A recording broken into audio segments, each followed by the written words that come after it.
Ayo, cakalan. Aduh, hari aki. Moga-moga belek kak lego kak nilo. Ayo, papakan lagu deh.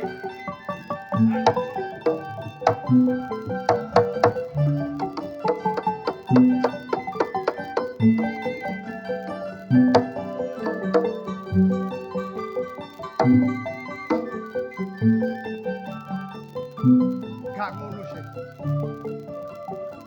Sumbar sing kaya ngono kaya iso ngeraji angin paribasane.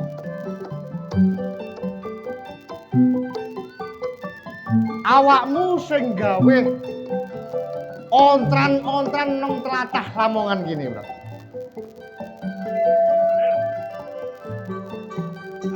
Loro telumong siji karo so. Tak gawe karang abang tlatah Lamongan gini. Karo rasa Ya, ojo mbok terus-terusno.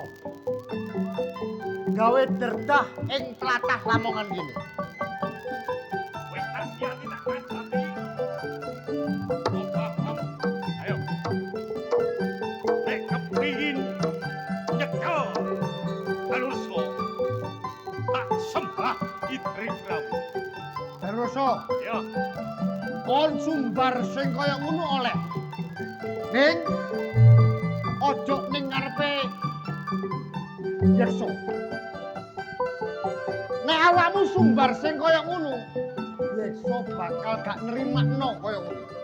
Sebab apa? Bekase bapak guru. Aku kudu tolong sak pada-padane menungso. Apa maneh ing tlatah Lamongan mbok gawe kesro sing kaya ngene. yakso. Ono tekad niat sing tak. Ayo. Nek pancen kon kepingin nyekel lagune karo so. Ayo. Cekel. Yo. Budi tak sembadani ngamuk tak kembali dino iki. Yakso. Hmm. Nek pancen kon iso ngalahno karo so. Tak sembah Idri Prabu. Basan adu tose balung jepret kulit. Sedilo ping 7 basan karo sikale menang. Ayo. Adu kadek gayan. Dino iki ditentokno sapa sing asor jurine ku bakal urip-urip alam. Danusa, Ya, rapalan ajimu tamakno nang dadane Yeksa. Ayo. Ojo sampai tumangsuh. Geger. Sapu jajar. Dalu rasa antara Yeksa. Ojo nganti keplayu nek gorong ana sing kalah. iki ayo adu kadek gayan.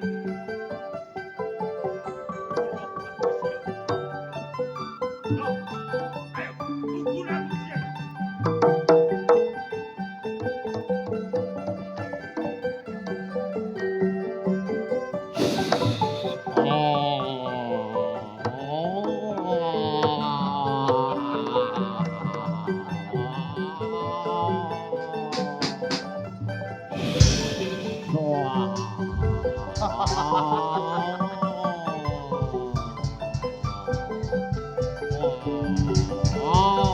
Tak pikir awamu ditutup sembarangan kan. Awamu nganti gawe aji-aji milih marmo. Bebasan ngamuk tak kembari budi tak sembatan. Enten ono iki. Sopo sejatine seksa diri iki? Halo.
Yo, yakso. Tak rewangi kanca karo Bandara mati. Sedina mopot paling pitu. Kalau kalah balik Semarang. Ayo, saiki adu landhepe Siung Bathara. Mbok menawa dina sapa sing ngul jure iki urip ora ing alam dosa lawan. Karuroso, Ya, kena tak elingno. Ojo mbok terusno gawe kisru ing tlatah Lamongan iki. yakso. Tak liati tak kajati. Kapan boyo iso gawe rusuh tlatah Lamongan kene. Nek ngono, gak ono loro telu sing dadi pepalangmu ya, Yaks. Bener. Ayo. Ayo, saiki aku kadigdaya. Nek pancen koyo ngono, mundur rong jangka. Tak tamaki ajian babak pengantol. Ungalo dadamu, nek pancen kono digdaya kuasa, gak tegas tak palune pandhisi sare geren. Iso ngalahno aku tak sembah gelamamu. Sing ati-ati kon. Wos!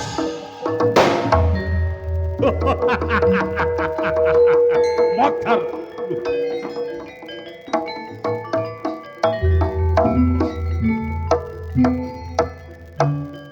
Pacul coplok oleh tanding. Peribasane petik ngak, saiki gantian ngabluk. Ayo. Jembarno dadamu dina iki. Tak tamaki ajian babak pengantol. Yo, ayo. Gak ndelosor tak sembah idenmu. Oh!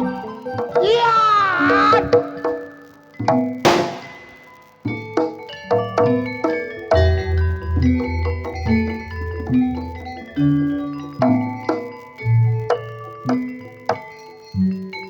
Paribasan pendekar. Tarung gorong ono sing mati, gak ono sing menang. Darureso, melayu nang lenge semut paribasane. Lalane naga bakal tak uber. Nek tumindakmu sik gawe rusuk ing tatamu. Darureso, ojo mlayu.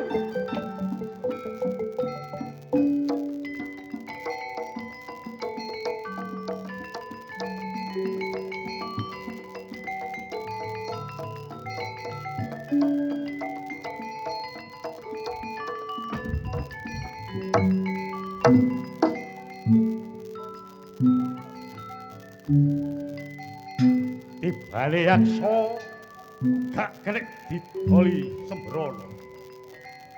Tanggal temen kulite. Cek iki ngadepi mungsuh sing kaya ngono. Ya. Kirimikan grojogan gelalang carang saka pucuk perkara gedhe semburi sisan gawe. Wong latah lamongan kabeh. Ayo. Cekelani. Danusa nek iso nyekel Danusa tak sembah Idridamu.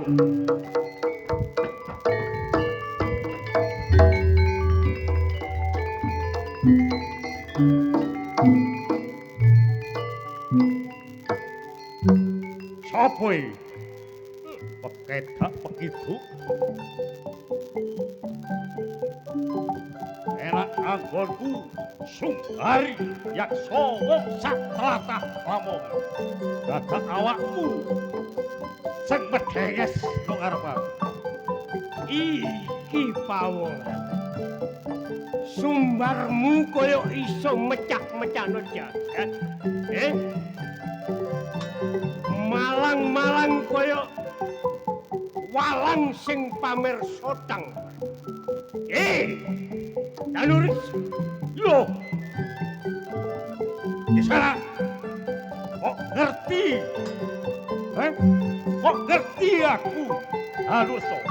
Durung tau sapu jajar bare awakmu ning aku wis krungu. Menawa berandal sing gawe untran-untran telatah Lamongan dapat sampai tekane Tuban. Tak niati tak kajati. Kapan koyo aku iso golong tlatah Lamongan? Gak lega, gak lilo. Wong sak Lamongan kabeh kudu tak rikes dadi siji. Oleh kon dadi berandal sak liyane wilayah Lamongan. Tapi nek kon mancik bumi Lamongan, aku tumenggung Lamongan. Bakar aku. Tumenggung. Nek pancen untep Lamongan. Ayo. Dadanono Danusa. Sapu jajar ngadeg karo Danusa nek iso ngalahno, tak sembah Idridamu. Ayo. Koyo lanang ngijeni sak jagat. Danuris. Ya. Ayo. Kon nek gawe untran-untran telatah Lamong, aku sing ora. Saiki tak takrebek. Suntaan ajimu sokno ilmumu kabeh. Adepono iki Yo. tumenggung Lamong. Gak peduli awakmu temenggung. Wis tak niat tak kajati. Unggalo dadamu. Kepin weruh kandele kulite tumenggung. Ayo, tamakno ajamu. Sing hati-hati kok. Mot. Wos. Wah.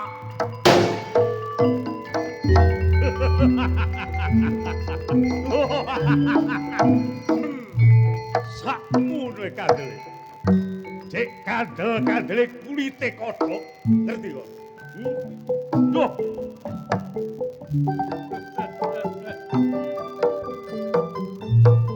Mungsu. Aku ngerti. Sing mbok rapal iki mau ajian lebur sekedhi. Ning isih tataran sing kaping 3.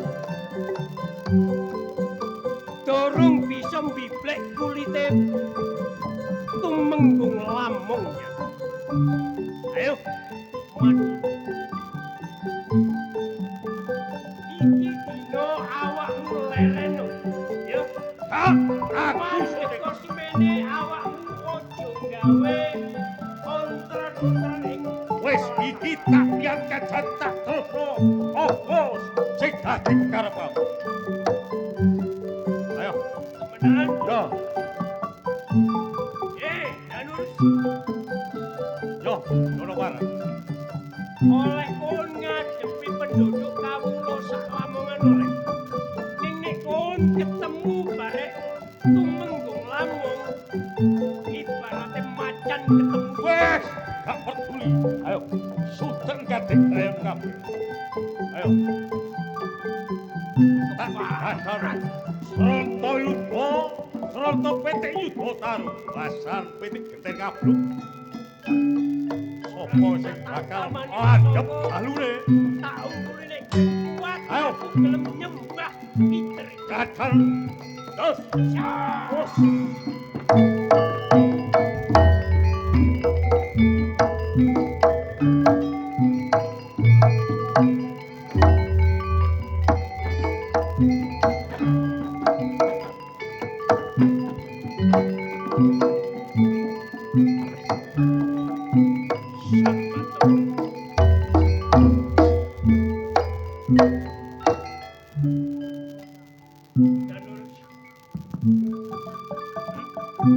Tuh. Ojo mbok sepelekno Temenggung Lampung. Gusti Tumenggung. Kula nyuwun tabahe pangapunten ingkang kathah. Dene napa kula wantun jambal rama dhateng paduka disuwun. Nggih. Ora kurang pangapura kanggone awakmu. Tak pangapura kabeh dosa lan kesalahanmu. Ning aku njaluk aja nganti mbok baleni kelakuanmu sing kaya kuwi. Ya, Tumenggung. aku njaluk supaya telatah Lampung iki bisa ayem tentrem ora ana ontran-ontran sing mbok gawe kaya kuwi. Kula nyuwun mulya jatiwuni kados ingkang sampun. Nyatane durung nganti tak tamaki pusakaku tak umpul-umpuli kon wis lumpuh kowe. Nyuwun pangestu. Nyuwun agunge pangapunten. Jaluk waras. Inggih. Mulya jatiwuni Nyuwun kaya mulya sing jatiwuni kados ingkang sampun. ya. Tak tambani tak mulya. Ning aku njaluk ilang ngono sifatmu sing kaya ngono. Ya, Kula bakal saguh Gusti Tumenggung.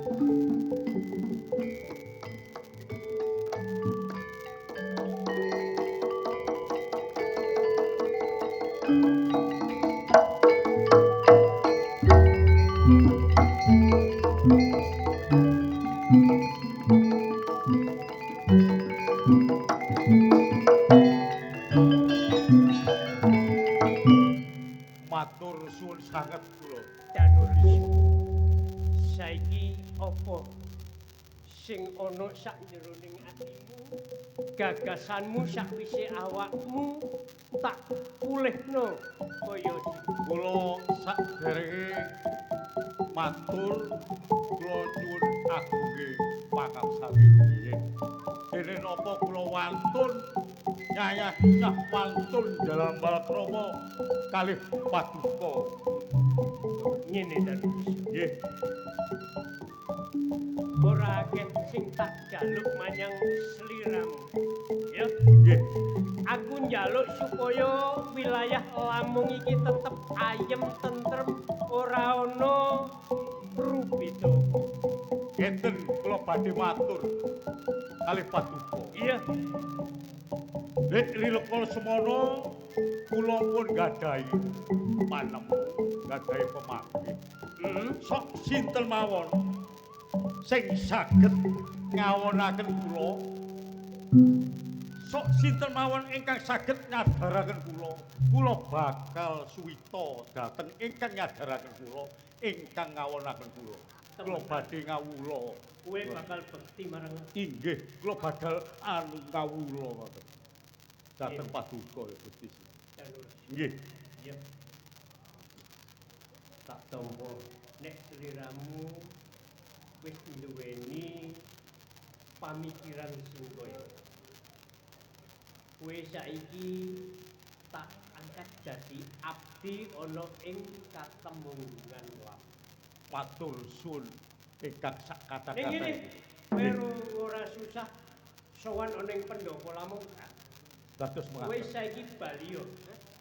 Uger siji welingku aja nganti kowe tumindak candala sing kaya Kula saguh.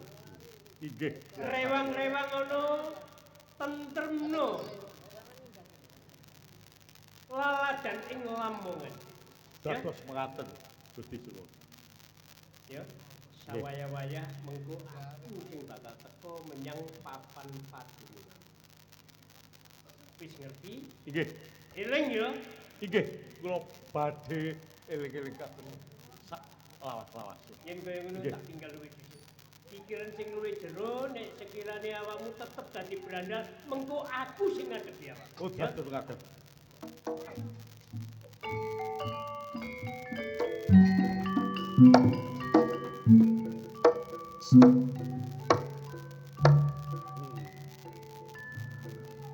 Wis kaya ngene lakonku sakwise aku dadi brandal kecu ana ing alas tlatah Lamongan. Dene apa? Gak kira gak nyono sing ngalahno aku sing nyadarno aku mung Temenggung Lamongan ya ta. Wis dadi sambutku, wis dadi tekadku aku bakal sadaran tak bali nang bali pomaku metuhi keluargaku.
Goleki Kanjeng Sunan kok. Digoleki ya digoleki mlaku padane. Engko nek iki ana wong terus Kanjeng Sunan metu. Goleki terus muring-muring ndi? Nek muring-muring ya dijawab sih wong ngono ae kok niku. Yo gak kowe kono iku.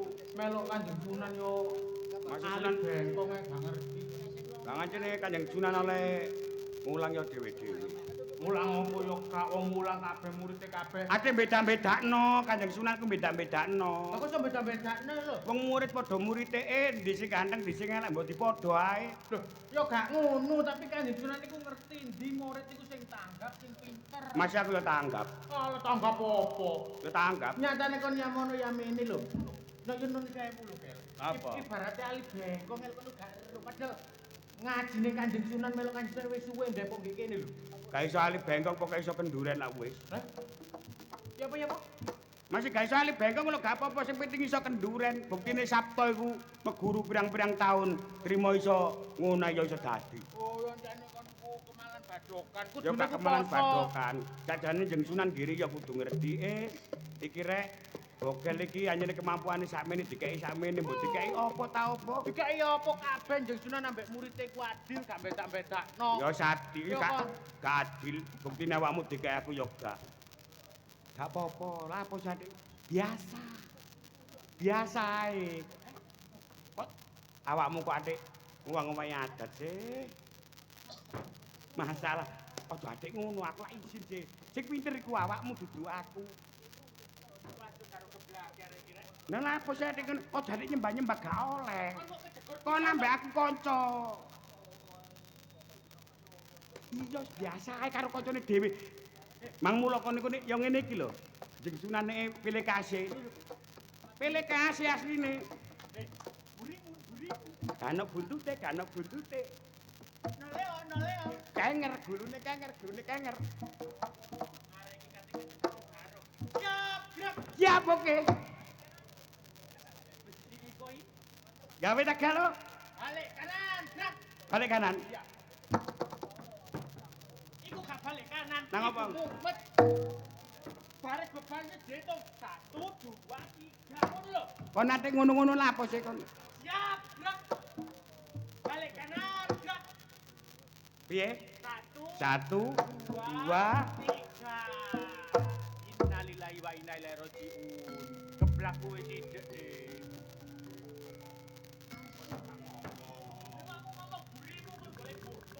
Bogel antarane Ipan.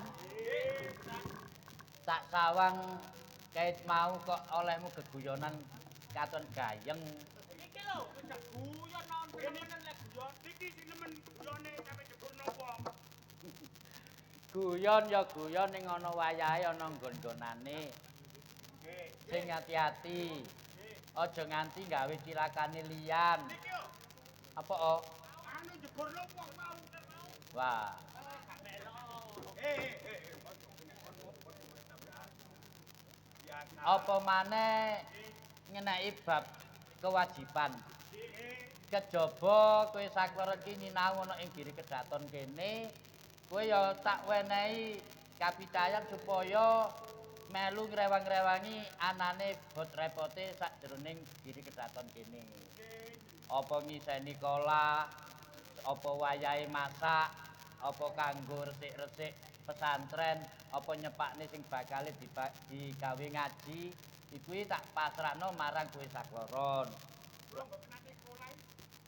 Blumbang ki lho. Blumbang. Nggone wudu, nggone resik sesuci. Alah, ngoten jeding ngoten mawon lho. Ya jeding iku lek sing nuk jero kamar digawe adus iki jeding. Lek kanggo santri akeh bareng-bareng wudu bakal salat jamaah iki jenenge polah. Niki jenengan ngeyel mawon. Nek ngomong klunyar-klunyum jane. Lah. Sing tak jaluk sing ati-ati babakan omong saomong. Guyon kena ning aja nganti gawe gelane liyan nglarani atine sepadha-padha. Merga wong ngaji ku kaya sing mbok aturne mau ora perkara bab huruf, bab aksara, bab alif ba ta. Senajan to ngajine pinter sundul langit, yen senengane nglarani atine liyan iku diarani durung tutuk marang tujuane. Dadi wong Islam senajan ora bisa ngaji, ora ngerti alif bengkong paribasane, ning yen wis apik marang liyan, becik marang sepadha-padha yaiku sing dadi tujuane wong sinau agama. Nek tak ibaratake yen agama iku pawon, sing diarani akhlak utawa kalakuan kang becik iku sing dadi suguhan ngarep. Dadi Agama niku ibarate pawon. pawon, Dapur ngoten nggih. dapur. Dapure niki elek jenengan. Ewe yo wis pokoke urip. Dapur apa maksudnya? Dapure niki lho. Maksudnya dapur pawon. Kaya bekakas pawon, kompor, dandang, sobluk iku bekakas pawon ora didelok kanggo wong liya sing didelok ki suguhane masakane. Agama iku pawon, aja mbok tutu-tutuno marang wong liya. Agama iku urusanmu karo pangeranmu. Sing dadi tujuan utamane yaiku akhlak sing becik. Kaya dawuh Kanjeng Nabi, innama bu'istu li utamima makarimal akhlak. Tegese napa jenengan? Setune aku diutus ana ing alam donya iki kanggo nyempurnakno akhlak kelakuane manungsa. Mangkane ning Al-Qur'an ana dawuh Bismillahirrahmanirrahim laqad kana lakum fi Rasulillah uswatun hasanah. Uswatun hasanah. Uswatun aku hasanah. Aku uswatun. Pokoke hasanah. Bogel Ipan.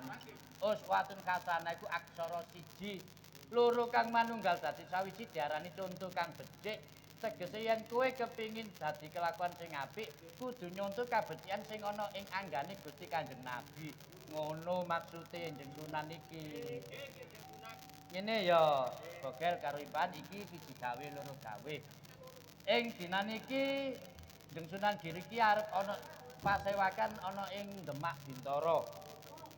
Ning aku ana siji gawean sing iki tak arani wigati ya wigati diarani ora ya ora. Dina wingi rikala dina Sukramanis ya Jumalegi, aku arep mangkat salat Jumat. Ning aku katon ana mbok rondo mbabat kang lagi ngenang kloso. Aku mampir dilalat cekake cerita bareng aku bali pusakaku kang aran keris kala welang kari ana ing omahe mbok rondo mbabat. Mula sing tak jaluk keringetmu sak tetes sok sapa sing gelem mundhutake pusakaku ana ing omahe mbok rondo mbabat, aku bakal nerima banget. Apa kowe wong loro, apa salah siji, sak karepmu sing penting aku iso bali nang pasewakan ning Demak aku bisa nggawa pusaka kala welang. Iya. Kula niki pripun nggih? Kurang purun mawon. Nanging pusaka menika pusaka kang ingkang gawat kaliwat liwat. Iya. Pinten-pinten bodo percaya napa kalih kula nggih. Dadi sing mbok wedeni iki kuwatire kadung tutuk kono Terus boten percaya mbok rondo. Terus pundi? yen kowe Ipan. Lah niki prae dipercaya nek prae kula kan boten menawi kala ngeten. Astunipun kula nggih purun mawon Kanjeng. Tapi balik wangsulipun pusaka punika pusaka ageman jenengan. Menawi jenengan niku kaweruh ilmunipun sampun nutup. Lah kula niki rogo kula tak kira pripun nggih. Napa kula saged kasta pusaka niku? Lah niki Kira-kira para santri kang ana ing Giri Kedaten kene sapa sing bisa mundhutake pusakaku? Kamangka yen aku tindak ana ing Demak Bintara ora ana kang bisa mundhutake pusakaku njur aku ning Demak apa ora ngagem pusaka. pinten-pinten sinten lho. Jenengan kan sing langkung sepuh langkung wakita budi kula malih bogel ngoten. Yen aku mangkat dhewe ana ing mbok rondo mbabat sing gak kuwatiri, titiwanci aku kudu ana ing Demak iki malah ora tekan. Kuwatire malah kesuwen. Kamangka kowe sakloron iki siswaku kang tak percaya ora tak anggap kaya murid, malah tak anggap kaya keluargaku dhewe.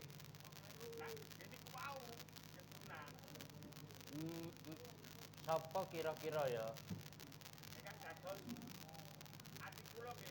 Oh, ngene. Iki aku kemutan. Sing mengku daerah Lamong ki sapa? Adipati Lamong. Ki Lamong ya. Kowe ngerti Ki Lamong? Ngene. Mbok rondo mbabat iki kan klebu kawulane Ki Lamong. Ki Lamong ki ya klebu muridku. Kowe tak utus. Ora ning mbok rondo mbabat, kowe tak utus nang Ki Lamong. Aku tak njaluk tulung karo Ki Lamong wae. Ya, tinggal mangkato timbalono Ki Lamong ditimbali jeng Sunan Giri ngono ya. Ning iya. Sing hati-hati. Sing hati-hati.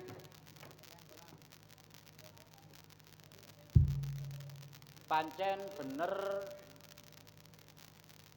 yen to Ipan kelawan Bogel ki ora wani mundhutake pusakaku kan kari ana ing omahe mbok rondo mbabat. Ya ana bener. Nanging yen aku ora ngasta pusaka kala welang ning Demak Bintara mendah dene.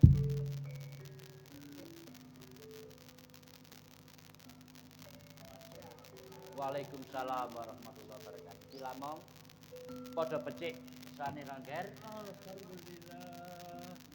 Anjing Sunan diparingi sehat kalian Gustiawu. Para kulawarga, anak lan bojomu apa ya padha wilujeng? Alhamdulillah. Sami bagas waras. Waalaikumsalam. Ngapunten. Iya. Ketiwasan piye, Ger? Lho. Kowe saka omah iki Lamong. Ora ketemu. Lah iki sapa? Dari mang tanggapan. Kok selipan dalan ki Nyuwun sewu. Bapak Sunan, Hmm. ingkang diutus nika ta. Bocah Lari-lari. saklor niki tak utus nang omah sampean supaya nyusul budal mrene. Mboten usah disusul kula gojek dhewe. Kok malah gojek. Arep resik-resik Ayo ndi? nang ndi mburi wis resik kene ae durung. Kowe gak mau- usah mau- wengke ngarep kene penting. Mau ngarep kondo yen penggaweanmu ning mburi wis mari kabeh. Mari. Yo, aku tak caturan karo Ki Lamong Kene mengko gak usah nang mburi. supaya kowe bisa dadi seksi.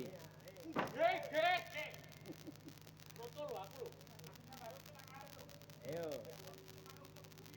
Ki Lamong, Inggih, Bapak Sunan. apa muridku sakloron ki wis matur karo sampean bab perkarane sampean nganti tak timbalion ing diri kedaten. Babar pindah kula mboten kepanggih kalian kekalih siswa menika, Bapak. Simpangan. Simpangan. Nggih. Dadi durung nganti omong-omongan. Ngene Ki Lamong. Aku tak cerita titik kaya sing wis tak aturake marang muridku sakloron ki mau. Ngaten nggih. Wingi awan nalikane aku arep budal salat Jumat, aku mampir ana omahe Mbok Rondo Babat kang lagi ngenam kloso. Mergo dheweke tak sawang kaya kaijenan. Lah niki mboten derek niki. Iki mangkat sak bibare aku. Ora salat Jumat. Kula tanggapan. Lho. Napa? Waya Jumatan tertanggapan iki lho Iki nyambut gawe donya sing dipentingno. Kudune lak ngibadahe diselakno titi wancine yen bibar nyambut gawe, bibar ibadah nyambut gawe lak ngono mesti. Nggih.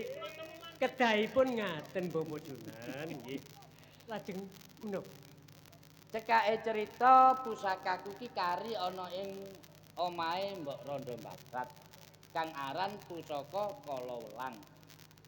Dinan iki Pangapunten, pusaka menapa? Kalawelang. Karawelang. Nggih. Nah, dinan iki aku katimbalan sowan ana ing Demak Bintara kapurun nderekake pasewakan agung para wali. Lah aku yen ora nggawa pusaka Kalawelangku kaya ana sing kurang jangkep. Oh ngaten. Lah, bocah sakloren ki tak jaluki seraya, tak jaluki tulung ngundhut pusaka Kalawelang jarene ora sanggup, kuwatir yen ora dipercaya karo Mbok Rondo Babat. Kula ingkang saged. Sampeyan sanggup. Sadurunge aku ngaturake nedha-nedha kang tanpa pepinjam. Kula ingkang sagah badhe mundhut pusaka dhateng daleme Mbok Rondo. Yaiku sing tak karep mulai si bocah sakloren ki nyusul ning omah sampean ki ya perlune kuwi.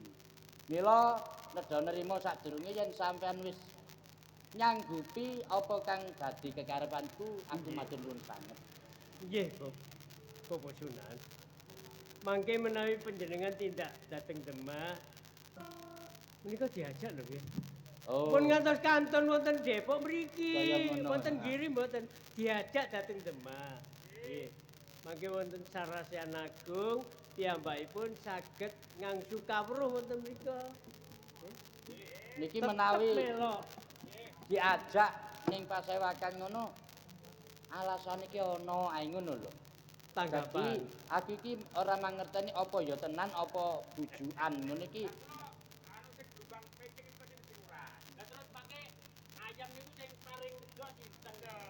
Mau alasane jare nikahan esuk. Lak ngono. Nggih nggih, Bapak Junan. Ki Lamong. Kula ingkang sagah badhe mendut pusaka. Ki Lamong, awit mangkatku marang Demak Bintara iki dianti waktu kudu enggal-enggal mangkat, mula Oh, tak mangkat. jaluk keringet sampean sak tetes aja nganti kesuwen. Pangestu panjenengan Bapak Sunan. Enggal budal dinan iki bebarengan kelawan donga lan pangestuku. Nggih, kula ingkang badhe sagah mendhet pusaka wonten ing Mbok Rondo ing Sing ati-ati tak dongakno muga Pangestu. kalis nir ing sambita. Assalamualaikum. Waalaikumsalam warahmatullahi. Ipan, Bogel. Kaya kang mbok keprungu dhewe yen aku ana uleman pasewaken agung ana ing Demak Bintara kapure ngajak Sriramu Sakloro. Ayo mula aja kesuwen jarekno lagune Njeng Sunan Giri sinambi ngrantu tekane Ki Lamong njupuk terus ana ing Mbok Rondo Babat. Ayo sing ati-ati.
Kaya biasane Kang Danrasa seminggu bali. Kadang 5 dina wis guling. Iki kok nganti 15 dina durung bali. Saka rumangsaku tak kandhani. Lakoni maling, lakoni brandal. Takon marani mergo anak wis gedhe. Ning kok ya durung eling karo sing kuwasa. Kang Danursa.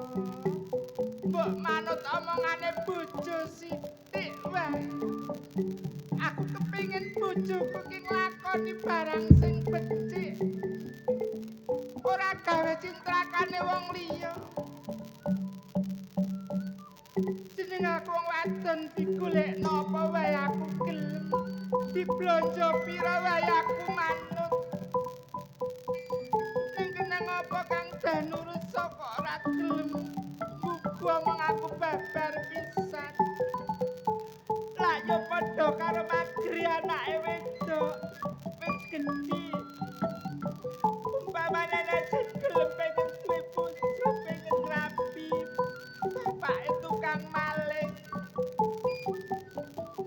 Walah Kang Danursa, mbok yo eling.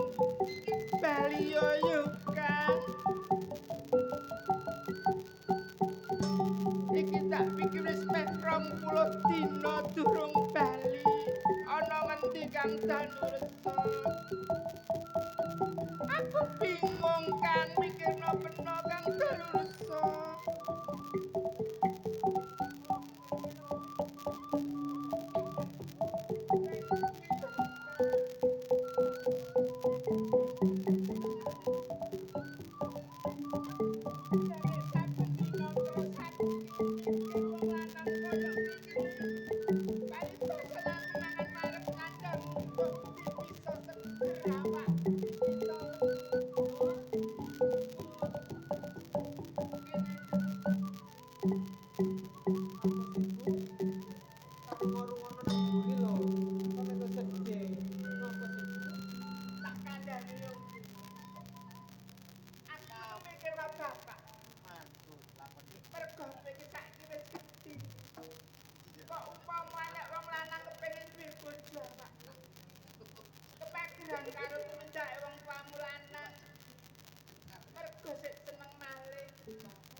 Dane ibu ki ora setuju ning jeneng wedok panggah kalah karo wong lanang. Ibu ki mung sakne kowe iki. Makane iku Bu, aku tuh sedih. Amen nonton kanca-kancaku kuwi rabi kabeh. Mos aku kaca dadi perawan tuwa. Akeh arek lanang sing dadi aku lho gak wani. Balik Ya dongakno wae nggih sayang. Dongakne bapakmu tindak eling. Kaya wong-wong tangga bepareng ngono kae nyambut gawe sak kadah sak perang. Kaya sithik nek dipangan bisa wareg. Kowe kaya akeh nek kaya ngono kuwi apa bisa wareg nang weteng. apa mendine ku ya donga Bu. Muga-muga bapak iku sadar. Kancamu terus. Mosok anak iki kaca dadi perawan tuwa sih. Mbok menawa nek dikandani ibu sithik pokok sithik kurang. Mbok menawa nek karo anak welas karo anak mergo anak wis gedhe yo nggih. Mbok menawa bapakmu bali. Iki wis pirang-pirang dina ora bali. Tak itung wis meh 20 dina iki bapakmu ki ora bali. Makane biasane lho 3 dina pisan iku lho. Bali kok saiki sampe 20 dina iku nandi nek ono bapak. Awak malah gak ngipi apa-apa Tina. Kang iki apa-apa ya Bu? Ibu yo gak tau ngipi apa-apa ki.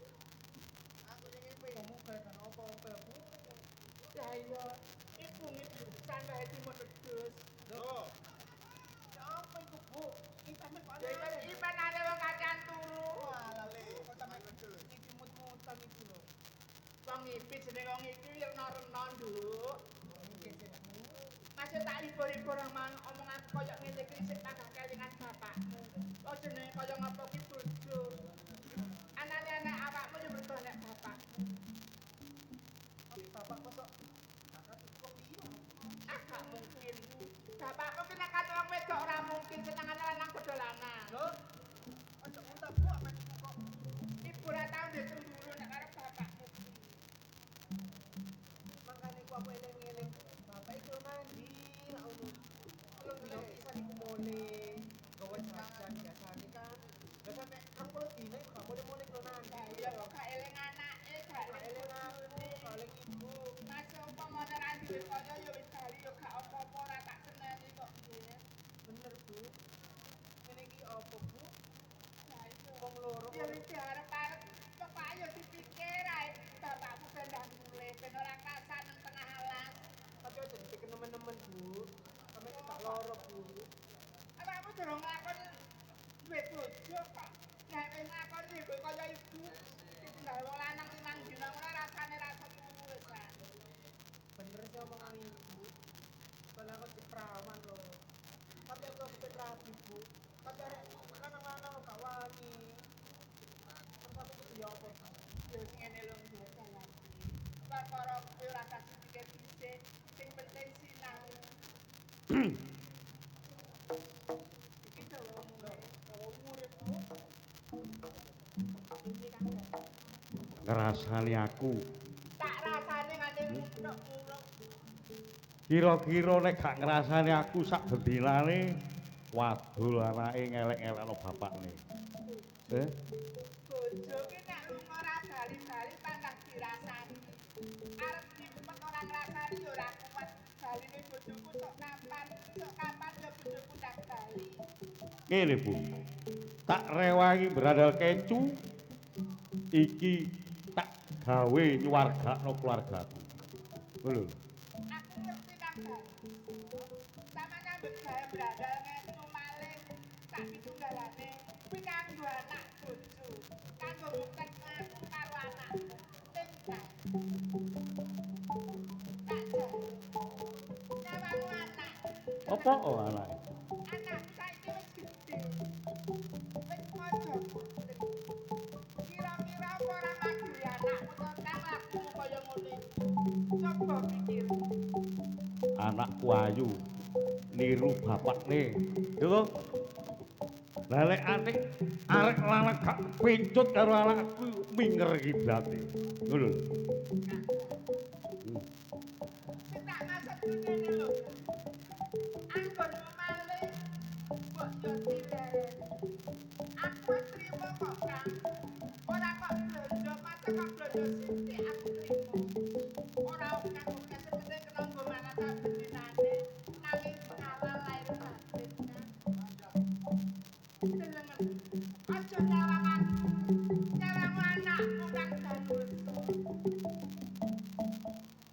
Mang anakmu kira-kira gak sedih.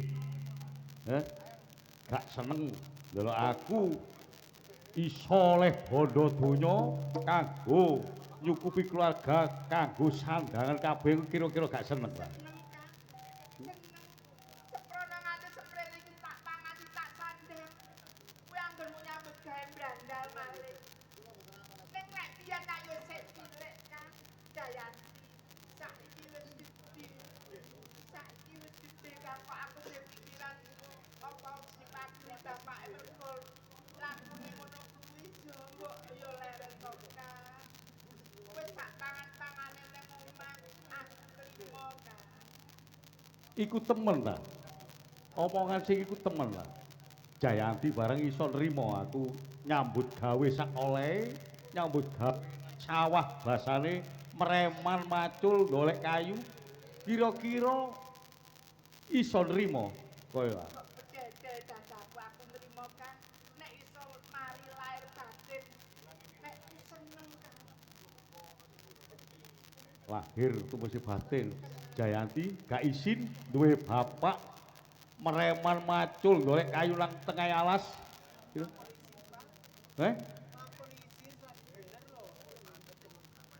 Iya. Anakmu duwe kaya ngono ki tebuki. Ra kok izin wong laku sing bener. Iki jumbuh karo angen-angenku. Bune karo Jayanti pisan aja kaget. Aku iki wis leren dadi brandal kecu, dadi perampok. Iku wis leren aku. Tenan kan Danu?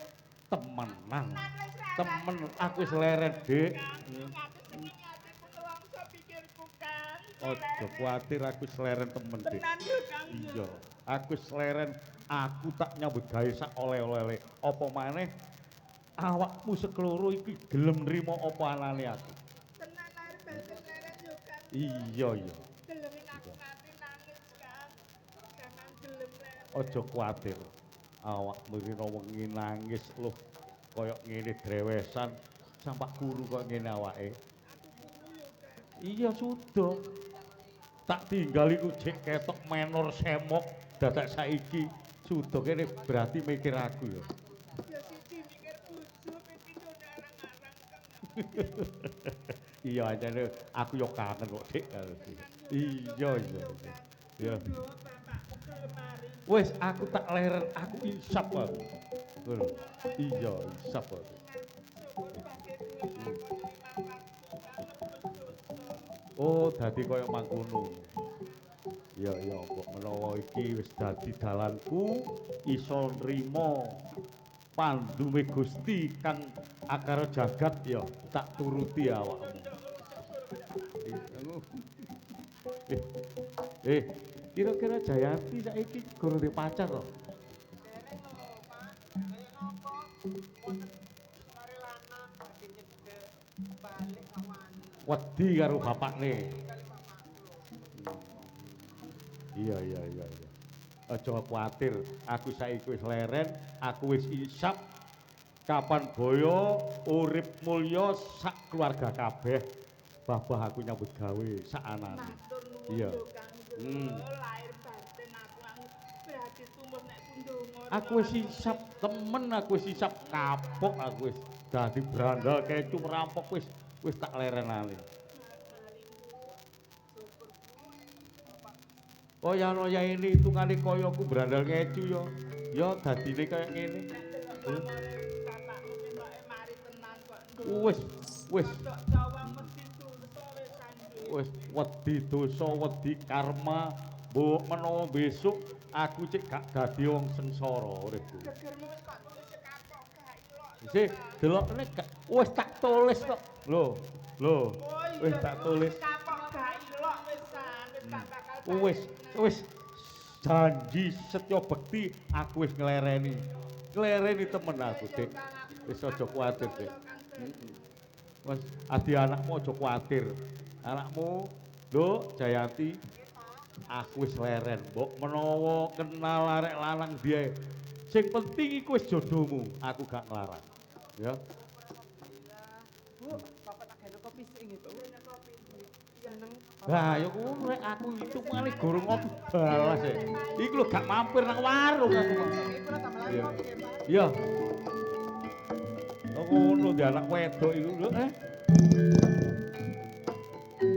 Loh. Monggo. Monggo Gusti. Iki Gusti Temenggung Lamong. Sing mengku tlatah Lamongan. Danureksa. Monggo, monggo. Nyun sewu. Gusti Temenggung kok wau ngantos pinarak wonten bali pomahan kula, wonten rompok kula niki ndadosaken kagete manah kula Gusti Iya. Temenggung. Aku nganti keroyo-royo ketemu ana ing bale omahmu kene ana perkara sing kudu dirampungake. Loh, dados enten perkawis enten masalah ingkang kedah dirampungaken dos pundi? Uger siji kudu awakmu Danureksa sing mungkasi perkara iki. Loh, ngapunten. Ngapunten Gusti Temenggung. Kula ngantos ngentasi karya mboten napa. Nek masalah kula bantu donya brana napa sing kula paringaken? Ngoten. Ora susah nganggo donya, Bro. Nggih, Danureksa. nggih. Gusti.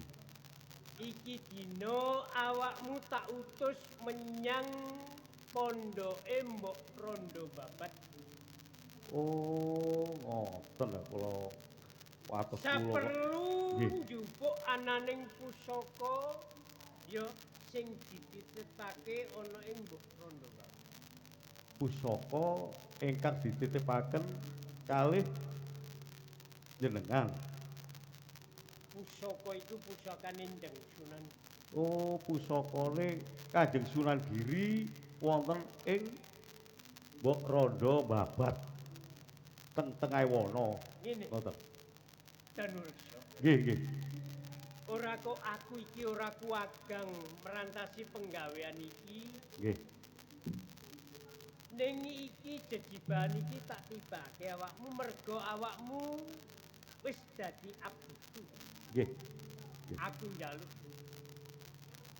jupuken pusaka sing ditipake ana ing Mbok Rondo Babat. Ning pomo dipomo aja nganti gawe kisruh laladan ing babat.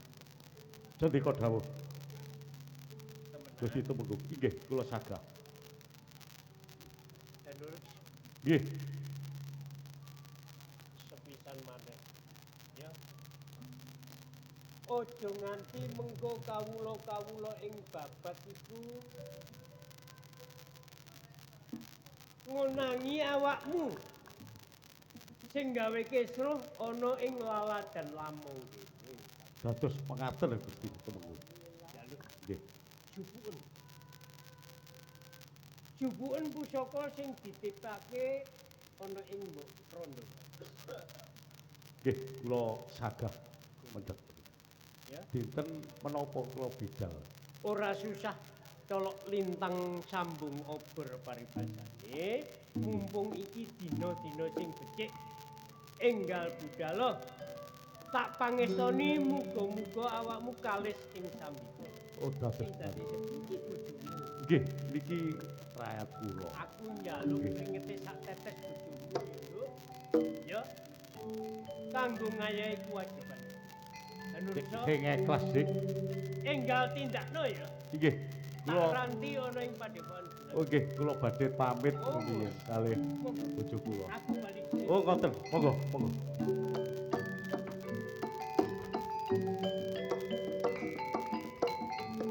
Dik. Gurung antara suwe anggonku mulih iki oleh gajibah. Oleh utusan teko Gusti Temenggung Lamong. Aku sithik wis krasa wis godho aku ketemu. Tak jaluk gedhe pangapuramu sing jembar segaramu ya.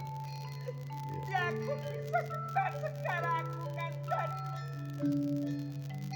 bojoku lagi baik gelem ikhlas. Niki aku wis sanggup. Iku wis sanggup. Lah nek aku atik lenjani apa sing dadi omongane Gusti Temengku? Walah apa karma apa sing tak sandang? Iya. Wis aja kuwatir. Aku bakal bali nang pamane kumpul karo keluarga. Ya. Tak jaluk yo Kang. Sepisan iki wae. Aja nanti kok kaleni. Aja gawe paten kinanten yo Gak. Kang. Aku wis insap temenan. Apa maneh aku wis ngawula. Aku wis ngabdi ana ing Gusti Temenggu Lamong. Ya. Iya. Wis aku pamit Dik ya. Pamitno Jayanti anakku ya. Ya. Iya.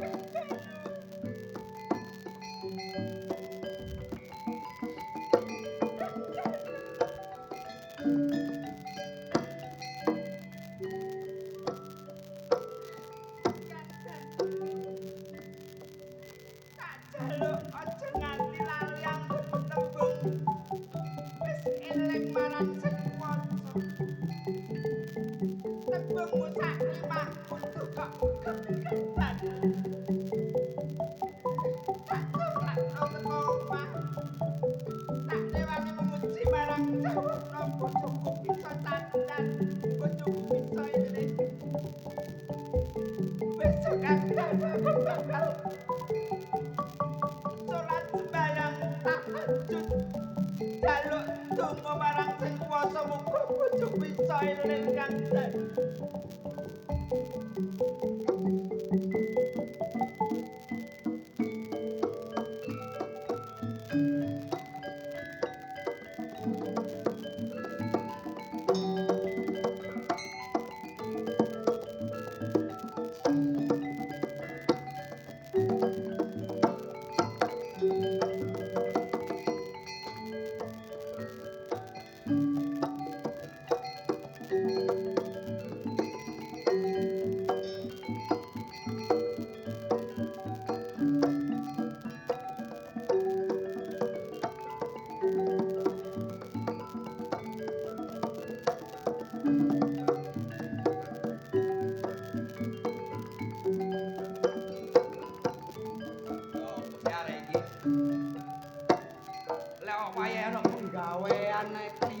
Klimbruk lemar-lemer kaya tumune sewek. Niat nyambut gawe tak gak gembol iki. Bol.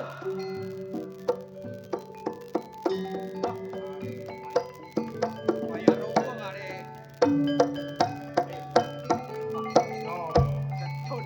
Aku getun ngejak kon nyambut gawe nang kene iki. Penuh bengak. Enggak bengok ya apa? Penggawean iki sik akeh, Bol. Penggawean akeh yo akeh rek. Heeh. Wayahe lho. Waduh, kon titik-titik ha. Titik-titik kulik ha. Lho, peno ya apa sih? Mbok peno eling pamit ambek bojo peno. Ha. Dik, aku budal nyambut gawe. Aku ndolek sandang karo pangan. Sandang wis gawe. Karek mangan nilak ngono. Oh, arek gendeng. Kok sing mbok gedekne batu kamu tok lho, Bol. Umpama wong urip gak mangan lho. Yo, iya.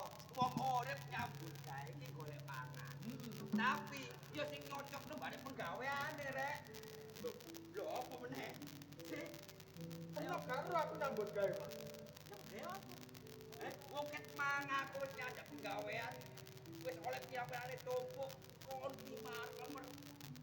Peno rone rasa sing wis tumpukan. Sing ngirim sapa? Alah, Bol. Ngantasane ngirim ngono ae lho. Lu ngirime adok rek. Anu kloso metal kabeh tangan sing ngono campur kae iki sing rumput bae kanca.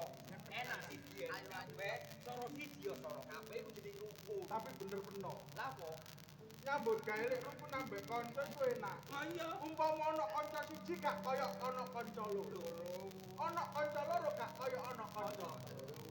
ana kanca telu gak kaya ana kanca wong sak desa. Alah omonganmu iki dagel ae. Banyol-banyol. Penggawean wis rampung takon karo karone. Kula sampean pecat mawon. Kon kok pasrah ngono modelmu. Dilokon Niku niki mboten ngetok-ngetokaken. Kon kurang ya apa nyambut gawe kene. Lah iya. Lho, aku gak kurang-kurang lho, Cong. Lah apa? Kaya ning iki ya. Ning boto mangan, aku sing ndulang. Ya apa? Ning boto lunga, aku sing ngeterno. Sampai adus iki lho. Apa kon sing ngedusi? Adus dhewe. Oh, ben kok dusi. Mula apa? Liwat aku. Lah iya nyambut gawe nek direwangi ngomong ini. Terus hasilnya ku ndi? Nggih, kula mboten kurang-kurang ngelingno gembol iki mboten kurang-kurang. Pesenan akeh lho iki. Lho, kula kan sampean pengen ngirim. Ngirim teng daerah sisih kidul. Daerah ndi ku? Mantep. Kula kirim punan. Lha kirim kabeh ah. Tak kirim kabeh Kok kirim apa? Kok kirimi apa? roti. Kok niku. Wah, arek ngomong kirim wis Ayo rene. kok tambah mbok kirimi roti. Kon niku wonten arek Saliwang. Oh sampean iki nggih ngoten.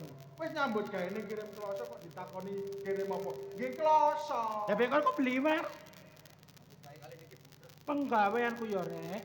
Aku ki yo gak tau nekan-nekan awakmu sekelorone. Penggawean ditandangi nganti santi. Pokoke sing penting ku rampung. Wayahe wong pesen dinane dina iki ya kudu rampung. Lho nggih. Rampung ya. Rampung tapi aku sing Kon niku bener kok rampungno. Ukuran sakmene kok suda. Ngawur ae iki. wis merap. Disuda dipetemu mulih kali niki. Tandane Nggih. kok gawe ngerajut bojomu ta nang omah. Mboten kula damel kolek. Delok ta lah. Melok aku saiki. Awake lemu kon tak kandhani. Lemu kon. Lemu. Kurang ya apa? Berarti sing lemokno kon iki gak aku ta. Nggih. Tak guyu kon. Aja guyu kon.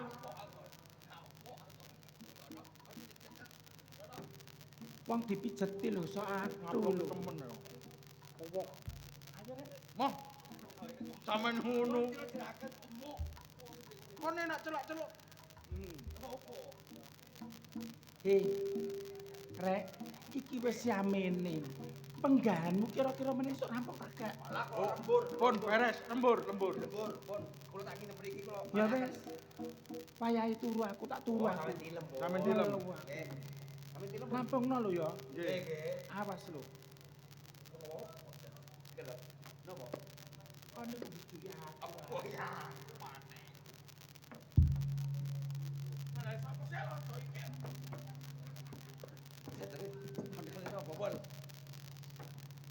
Bu sandale sapa? Ya untung awake dhewe mujragan. Mas yo rondo tapi praten. Perhatian. Rondo lho Kak bojo ya. Iki biyen jadi rondo. Lah iya rondo lho Kak. Ayo kocok pringisan bol. Aku nyambut gawe ket esuk mas iki kok nglembur marekno garapan kok ngejak guyon ae kon niku. Cek gak ngantuk. Wah, gak ngancuk kancane iki pegel karepe dhewe. Kok karepe dhewe ngakali kancane kok kok karepe dhewe. Kali karo kula. Iki kon kate lapo? Turu. Kate papat turu. Marekno dhisik ayo. Pegawean iki lho. Apa iki? Pegawean iki. Wae kok. Turu sik. Sik yaene ya. Iya. Kok buka ono ben aku 14-an. Pate dibuka ya apa? Lho pek aku iki pegelku. Bukae. Bukae ya Kowe apa? gak gawe ngono wis. Oh, langsung turu ya. Iya. Wah, lapor. Aku boleh ketularan. Ketularan awakmu lho. Ngantuk. Ngantuk. Kiri no titik. Aku dulu. Aku turu aku. Oh, di sini kalah aku. Iya. Kan dulu. Cek ya, aku tak boleh. Kamar beli lho pun anu. Pak Jamil gak turu aku. Wah, gak aku demo konkret. Oh, beli kok itu konkret. Itu padangan ae. Ya, rada ini. Ah, wis. Kacap. Saya turu sik. Saya turu. Turu ae. di hutan ora Ya, lumayan. ya, ya.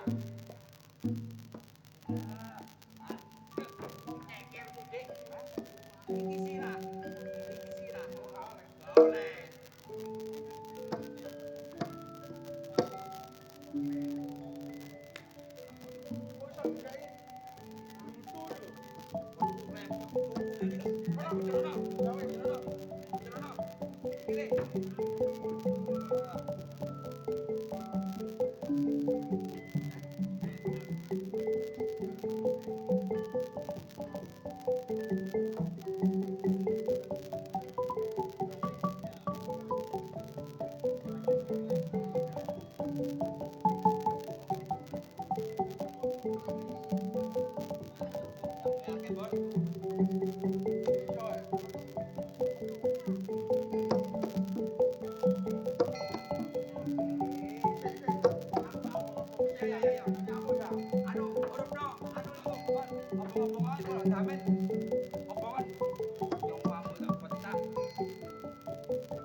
Teles ta?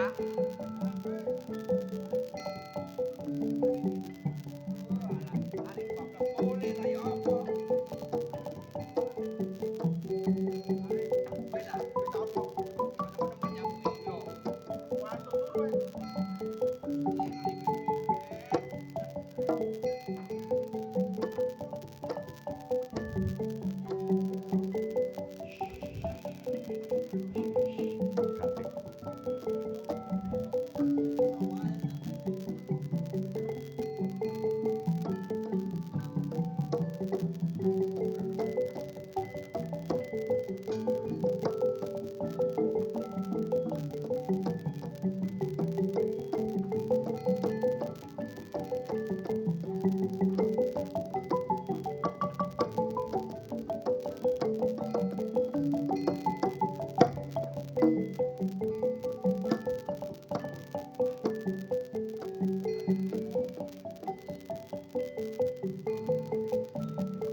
Mbak. Mbak. Cok, kacong. Loh. Sapa iki? Lah, melek dalan.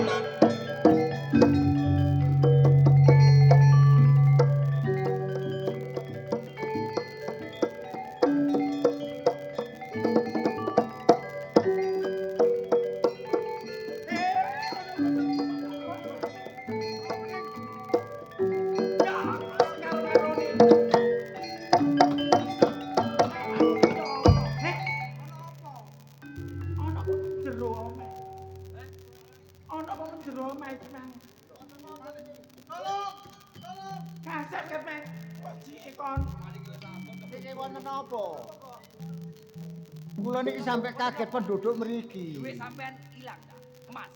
Napa sing ngicam napa? Tutuk duwe sing Napa? Karo mosok simpenane emas paling. Paling cincin ya, cincin sing ilang. Lho ya apa sih? Ya sing ical Barang sing ilang tutuk barangku. Nggih. Tapi barang iku minangka barang titipan sing kudu tak jaga. Terus barang napa niku? Keris titipan. Keris. Gusti Sunan. Lho, Ana sing jopo, ana sing mlebu ana omah kene. Eh. Tapi aku gak ngerti. ayo ditututi, monggo. kula breng. Awakmu loro. Awakmu jaga omah. Sampe lek kaya ngene kebon wong. Dele ana sak temen aja pisan-pisan awakmu balik nang omah. Kok kula atok. Kula pamit.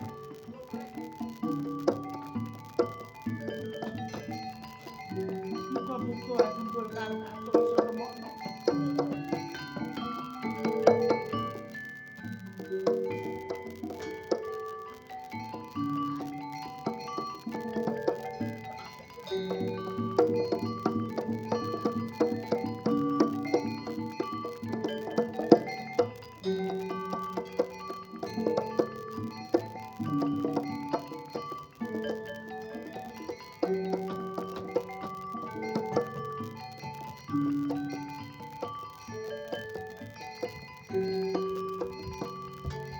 cekel itu.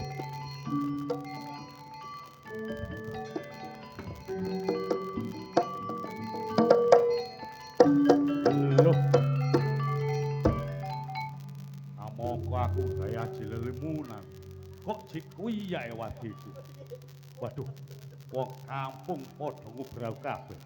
Loh, iki pompong ana sendang iki. Ah, tak cegurane sendang iki.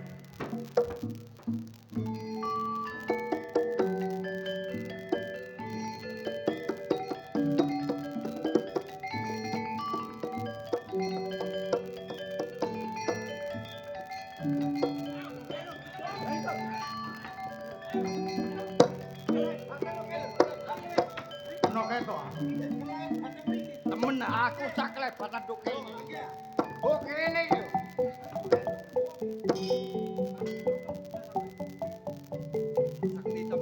Ya apa iki?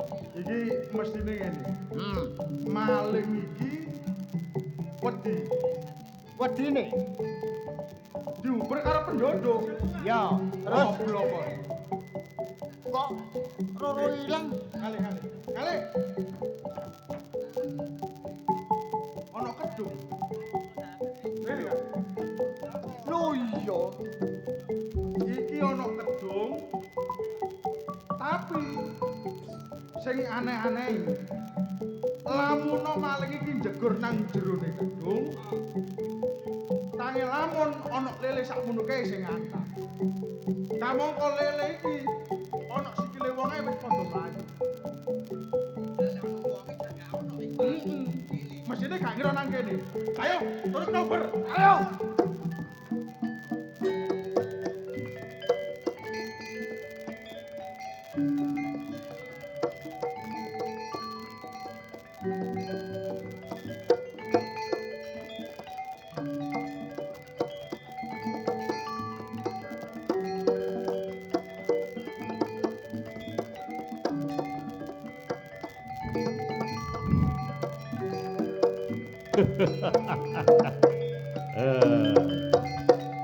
Nyatane wong kampung aku nyemplung gedung utawa sendang kene gak ono sing ngerti. Lho, sing heranku. Aku wis nyemplung gedung kene. Kok aku dirobong lele sakmono kae. Lele kok gak wedi karo aku. Wah. Nek ngono-ngono lele iki nulung aku aja sampak kuyak wadiku aja sampak aku dicekel karo wong kampung.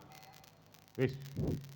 Lele minangka nulung aku iso slamet dadi kepungane wong kampung kabeh. Aku nibakno, sumpah nibakno ipat-ipat. Sak anak turunku besok ae. Aja ana sing mangan lele. Yo, sak anak turunku besok aja sampak nganti mangan lele. Wis. Bab lele iki nolong Jur. Loh. Awakmu maneh. Dadak yakso iki. Danreja, Ya. ngarep aku wis ngomong. Pokoke nek awakmu gawe kesro ing tlatah Lamongan sing dadi pepalangmu gak ana loro telu ya mung aku. Lakso. Iki aku iki wis temen-temen wis isap. Dadak awakmu terus kepengin nyekel aku. Kasunyatane kaya ngono. Aku mung diutus oleh perintah sapa ae sing gawe kesro ana ing tlatah Lamongan Ya, bakal ngedepi yaksa. sak karepmu. Kon kudu nyekel Dalu Reksa. Kudune ngono. Nek pancen kok sakti, ayo udan aku.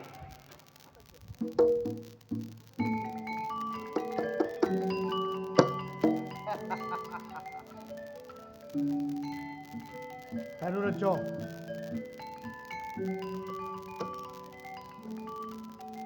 Opat kapita koyok buntute oleh tapak angin, mibro koyok manuk branjangan.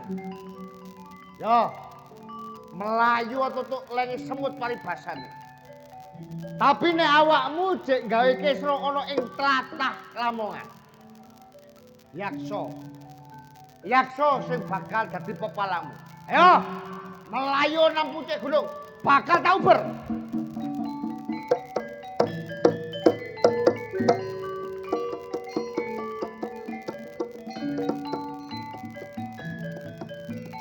Sakti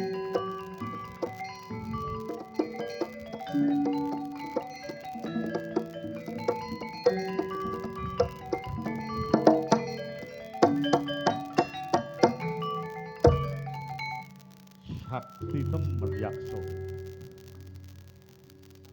Yakso, teman-teman Satrio, teman-teman Sakti. Ayo. Tak ngetes kabeh gayane Yakso. Aku ngerapal aji lelimunan sak melbu sak sendelan wit iki. Ana wit gedhe tak sendelane ngerti aku kok kulo apa ora.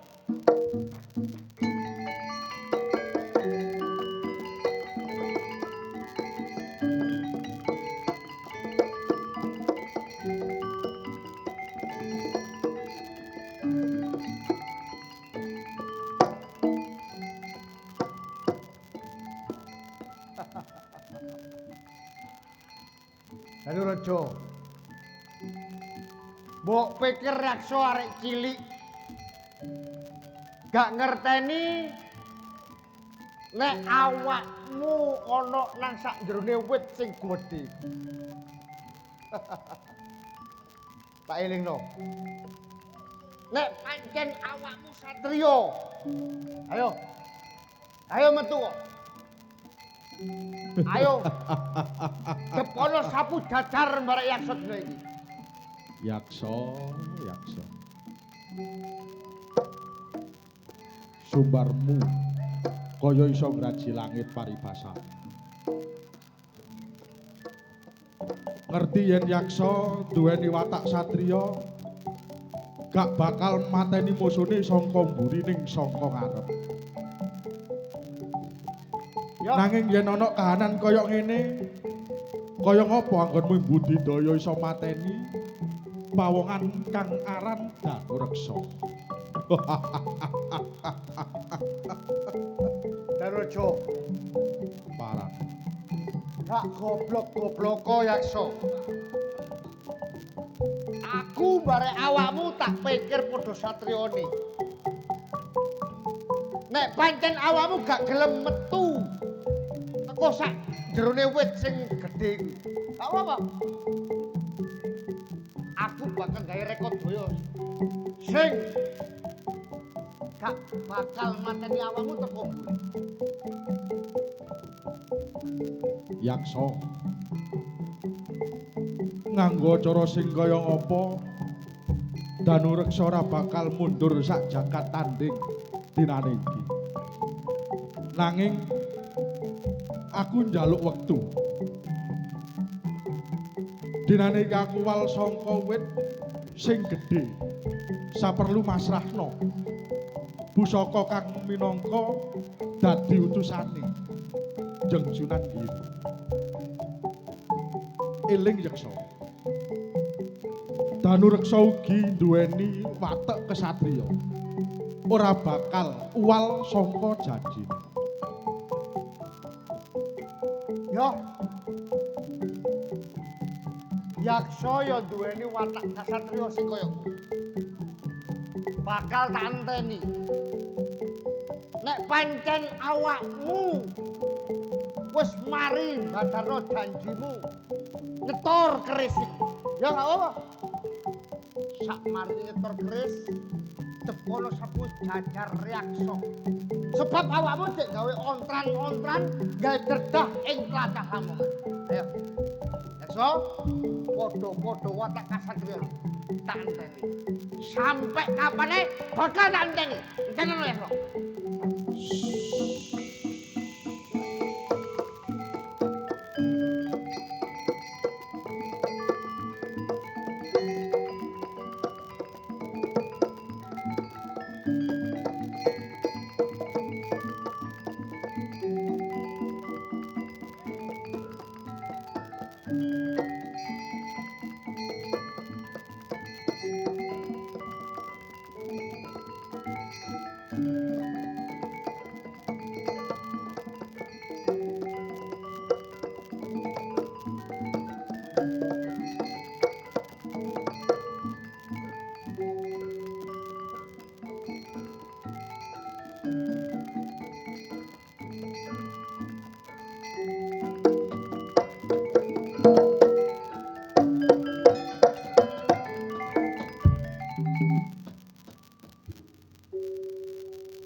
Wis sawetara wektu sampean dak anti jarene janji sanggup mundhut pusakaku ana ing omahe Mbok Rondo Babat. Endi pikolae? Pangapunten ingkang agung. Leres kula ingkang sagah badhe mendhet pusaka wonten ing Mbok Rondo Babat. Ning kawuninga kula menika utusan kalian abdi kula ingkang aran Sidanureksa mundhut pusaka menika. Dadi duduk sampean dhewe sing teka nang omahe Mbok Rondo Babat. Sampean utusan marang abdi sampean. Ning kabar kawusanane piye? Lah menika nggih kula bali malih nyuwun pangapunten ing kathah nyatane ngantos dinten semangkin kok dereng wonten pakabaran kados pundi Danureksa menika. Ki Lamong, aku ngarep wis kandha yen to aku sowan ana ing pasewakan Demak Bintara ora ngagem pusaka kuwi sajak kaya ana kang gothang. Mula kepeksa senajan to aku durung ngasta pusaka kuwi, aku tetep kudu budal ning Demak Bintara. Nganti aku bali kok sik durung ana kabar kawusanane. Assalamualaikum. Waalaikumsalam warahmatullahi wabarakatuh. Sapa iki? Kula. Nuwun. Kula Gusti Tumenggung. Danureksa. Nggih. Kene. Nggih. Kula.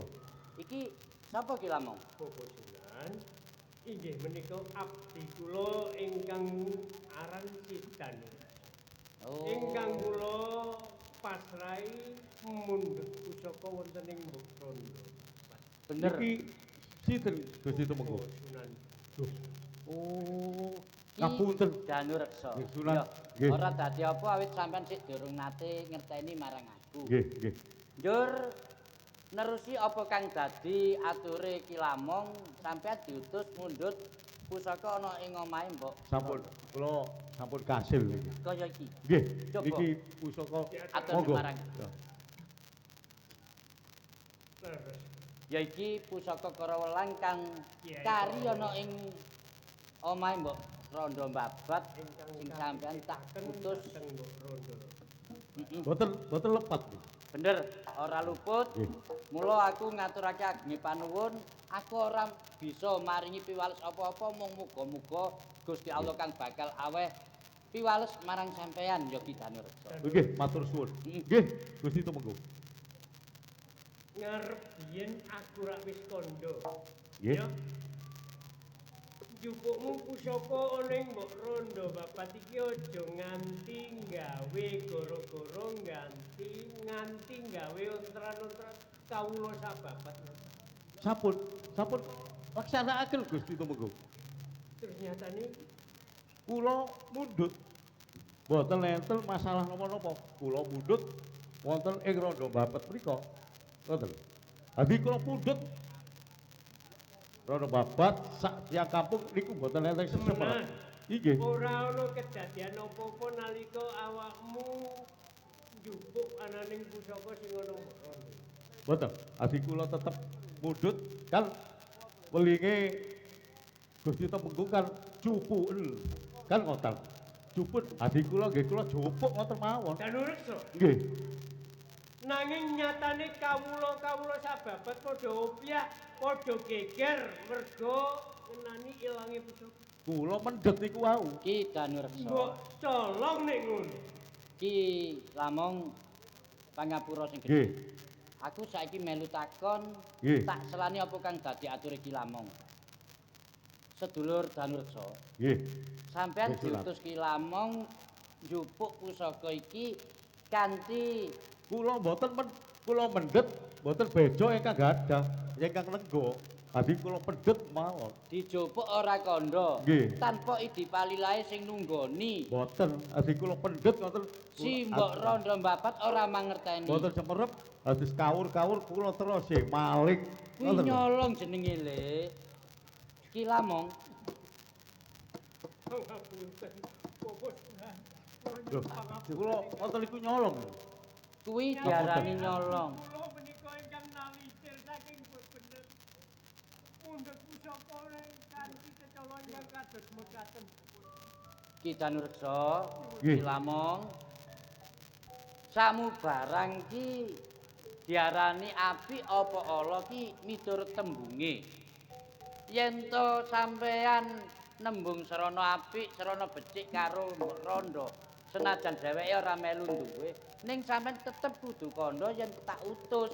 Yen diutus Ki Lamong, yen ora kandha kuwi jenenge nyolong. Niku wau kula padudon kalih yaksa. Terus? Asma yaksa. Atus kula badhe kecepeng kula nemplek wonten wit tapi yaksa semerep nek kula wonten wit. Kok nganti kowe bisa tekan papan kene? Lah kula majeg kula janji kula purun dipejahi nek pun matur masrahaken pusaka niki ugi bolongi wit niku. Iki sak banjure cerita Nggih. kowe bakal bali nemoni si yaksa apa Nggih. bakal tinggal gelanggang colong pelayu? Danurus Nggih Gusti Temenggung. ngarep awakmu wis matur karo aku menawa arep nglantahi dalan sing bener. Nggih. Ora mbaleni sifatmu sing biyen-biyen legal ngecu lan gawe ontren. Lah saiki wis ana kedaden koyo wingi. Ngapunten.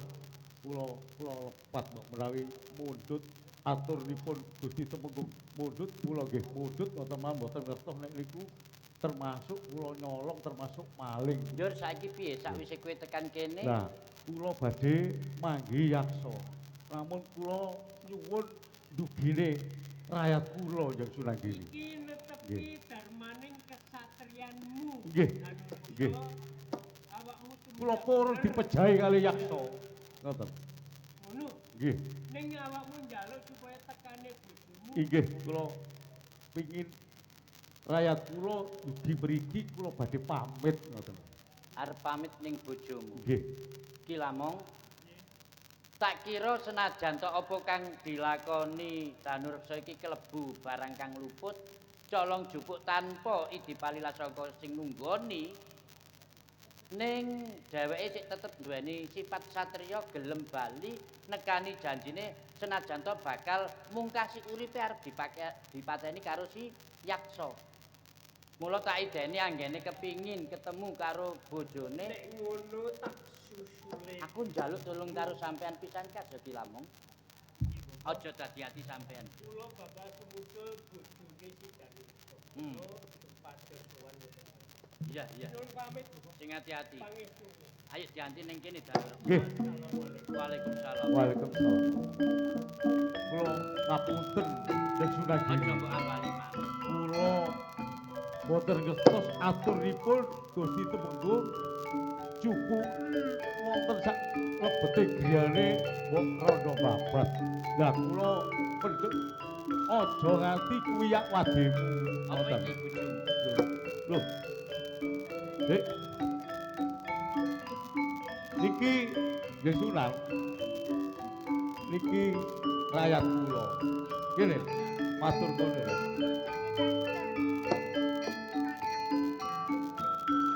Nyi Danu. Ngerti sampean tak timbali ana ing papan kene. Dereng mangan kula kedah menapa kula kok dipun catenaken catetan Sing gedhe pangapuramu awit iki tak arani barang kang wigati. Tegese sampean tak timbali rene merga iki penjalukane Ki Danureksa oleh kepingin mangkat budal. Budal ning ndi? Dheweke bakal marani yaksa kang bakal mateni dheweke, teges dheweke bakal mungkasi uripe dinan iki. Iya, Dik.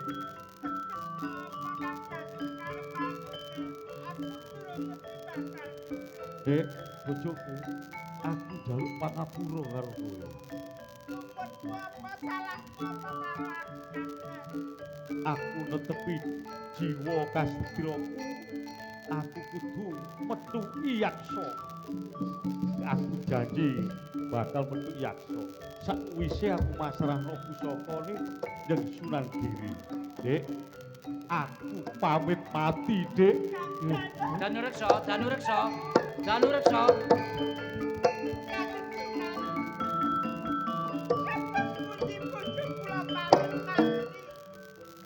sejatine ana siji tembung kang bakal tak aturake marang si Danursa sadurunge dheweke oncat saka papan kene. Sampeyan minangka bojone Nyi Danureksa aku titip-titip. Mbok menawa iki wis dadi pestine Gusti Kang Akarya jagat sing gedhe rasa sabar sampeyan. Insyaallah iki bakal dadi tanduran ganjaran sampeyan besok aning ngarsaning Gusti Allah. Saiki redene si Danureksa wis lunga saka papan kene, kamangka dheweke bakal tak angkat dadi murid siswaku. Gedhe tekate, kesabarane lan jiwa kasatriyane kabeh digantungake marang Gusti Kang Mahagung.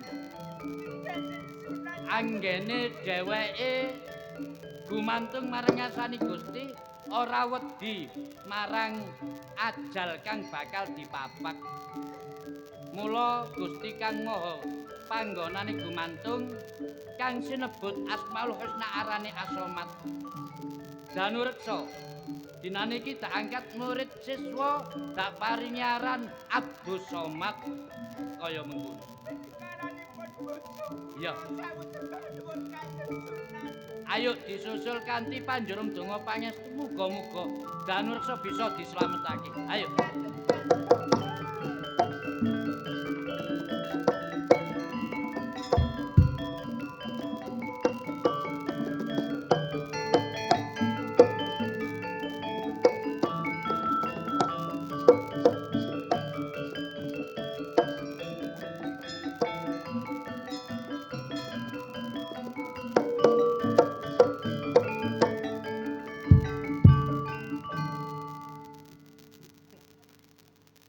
Tak pikir awakmu melayu, Danureksa.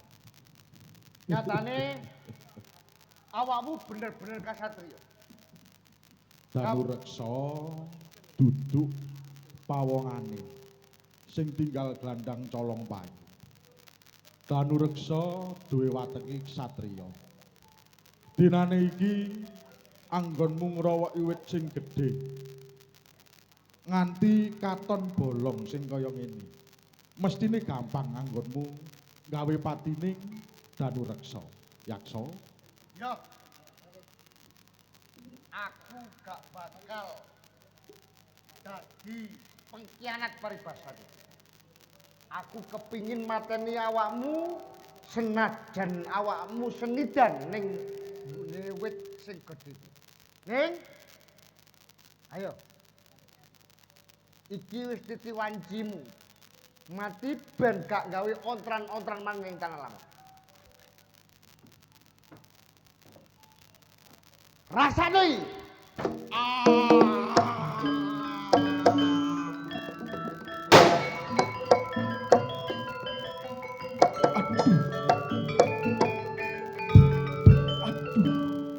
Aduh Gusti. Gusti kula nyuwun pangapura Gusti. Asyhadu alla ilaha illallah wa asyhadu anna Muhammadur Rasulullah. Danureksa.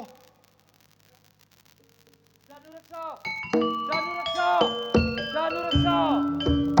Danureksa! Inna lillahi wa inna ilaihi rajiun.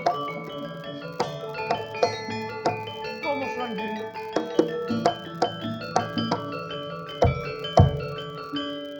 Yaksa, Nggih Rama Sunan. dadi melayuku saka kadan arep lancang anggenmu merjaya marang si Danureksa wis ora ketututan, iki kabeh dadi takdir lan pestine Gusti. Ngapunten Rama Sunan. Mituk ature si Danureksa kowe kang gawe ontran-ontran ana ing Lamongan bener apa ora? Nggih Rama Sunan. Kowe saiki dadi seksi. Senajan to Danureksa iki biyen dadi wong elek, wong maling, wong ngecu, brandal, ning pungkasan umure dipungkasi kanthi kalimat syahadat ateges dheweke wis nemui urip kang husnul khotimah. Semono muga-muga iki dadi pitutur kanggone kowe yen to manungsa iku senajan lelakone ala kaya ngapa yen ing pungkasan umure becik bisa ngucap kalimat thayyibah iku kang diarani husnul khotimah. Kosok baline senajan to manungsa apik kaya apa Jeng Sunan Giri ya durung karuan senajan kaya ngene iki duweni pungkasan kang apik.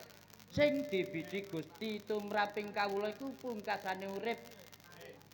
Kulu sain bil khawatim sembarang gawe iku apa jare pungkasane. Sing tak jaluk pitutur iki kanggone Ki Yaksa marenana sekabehe penggawe Allah. Wa anibu ila rabbikum wa aslimu lahu min qabli ayat yakumul azabu summalatun sorun. Baliyo marang dalane pangeranmu lan pasrah sira marang Gustimu sadurunge bendune pangeran mudhun marang kowe besok kowe bakal ora ana kang bisa awe pitulungan. Rama Sunan Giri, kula ngakoni luput. Gelem mertobat Kula dipidana minapa mawon, kula sanggup Rama Sunan. Gusti wae awe pangapura tumraping kawulane kang gelem mertobat. Apa maneh mung sak derma Sunan Giri kok arep maringi pidana marang kawula kang wis gelem nglakoni luput. Muga-muga Gusti Kang Maha Linangkung awe pangapura marang sliramu aja pati-pati kowe nglakoni barang kang ala maneh dadi dalan kang becik. Ngapunten Rama Sunan. Kula kepingin nyuwita peguru ing Rama Sunan Giri. Lahir batin Nggih Rama Sunan. kaya mengkono. Nggih. Yen ngono kowe tak tampa dadi anak muridku mesanggra ana ing pesantren Giri Kedaton. Nggih Rama Sunan. Mila kanthi balike yaksa marang dalane bebener wis mungkasi kabeh lelakon iki ya gara-gara gegere Lamongan, gegere Gresik sak kiwa tengene awit sangka pusaka keris Sunan Giri.